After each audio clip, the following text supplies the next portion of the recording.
Bonjour à tous, nous poursuivons avec la 4e Mishnah du premier Pérec. Donc comme nous l'avons vu, la femme Sota, celle dont le mari l'a averti, lui a dit « je t'interdis de t'isoler, ne t'isole pas avec un tel ». Et ensuite elle s'est isolée, donc il y a eu des témoins comme nous l'avons vu. Il va l'amener au Beddin et le Beddin va ensuite les diriger vers le Beddin Agadol à Yerushalayim, vers le Sanhedrin.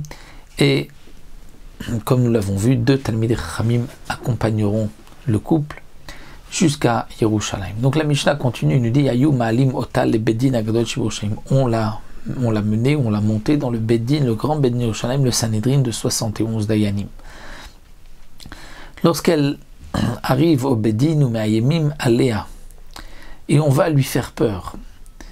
On va lui faire peur, peut-être qu'elle va avouer, parce que si elle avoue, on ne va pas effacer le nom d'Akadosh Baruch Hu qui est écrit et qu'on efface pour lui faire boire cette eau mélangée avec l'encre qui a été effacée.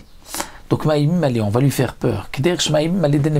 Comme le Sanhedrin de Beddin va faire peur à des témoins qui viennent témoigner qu'un tel a transgressé une avéra pour laquelle il doit être condamné à mort, ou pour dire qu'un tel a tué un tel. Chaque fois qu'on vient condamner à mort quelqu'un, on doit dire au Beddin, aux témoins, au Edim, on doit dire attention à ce que vous dites parce qu'il va y avoir de grandes conséquences. Donc là, Vomrim, là on lui dit Biti, ma fille, Arbe Yaino, c'est beaucoup de vin fond, c'est-à-dire que si tu as bu beaucoup de vin, c'est peut-être pour cela que tu as fauté. Arbe Srok aussi, lorsque c'est le Srok, la rigolade, ceci peut amener à la vera. Arbe Yaldout aussi, ou lorsqu'on est encore jeune, lorsqu'une femme est trop jeune, n'est pas assez mûre, elle peut avoir aussi transgressé. Arbe Shcheni Maraim aussi. Parfois ce sont les mauvais voisins qui vont faire qu'elle a fauté. Donc, Asi Lishmo Agadol, chez Nirta Bikdusha, on va lui dire fait pour le nom, le grand nom d'Akadosh Baruch Hu qui a été écrit dans la sainteté, chez Loi Marchalamaim, qui ne soit pas effacé sur l'eau, le nom d'Akadosh Baruch Hu, et donc à vous si tu as fauté. Comme nous dit la Gemara, ça c'est tant qu'on n'a pas encore effacé. Une fois qu'on a effacé, alors au contraire, on va l'encourager à boire, qu'elle n'ait pas peur, afin qu'elle puisse être enlevée de tout soupçon. Ve'omri lefanea dvarim she'enan kedai leshoman. Et on va dire devant elle des choses, des paroles qu'elle ne mérite pas d'entendre.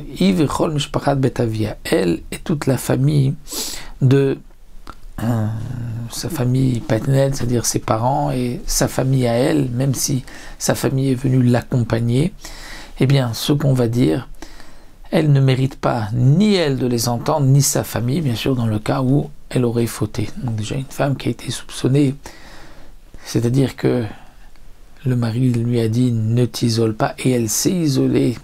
Donc déjà, ceci est un manque de tsniout et elle ne mérite pas d'entendre ces paroles qu'on va lui dire. Qu'est-ce qu'on lui disait?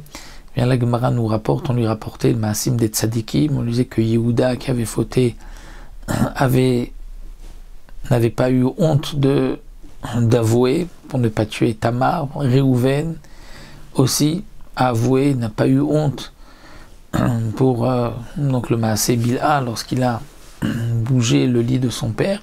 Donc on lui rapporte ce que les tzadikim eux-mêmes avaient avoué afin que peut-être il ne sera pas nécessaire d'effacer le nom d'Akadosh Baruch Hu. Bien sûr, dans le cas où elle maintient et qu'elle dit qu'elle n'a pas fauté, on continue, comme nous allons le voir, et on va lui faire boire.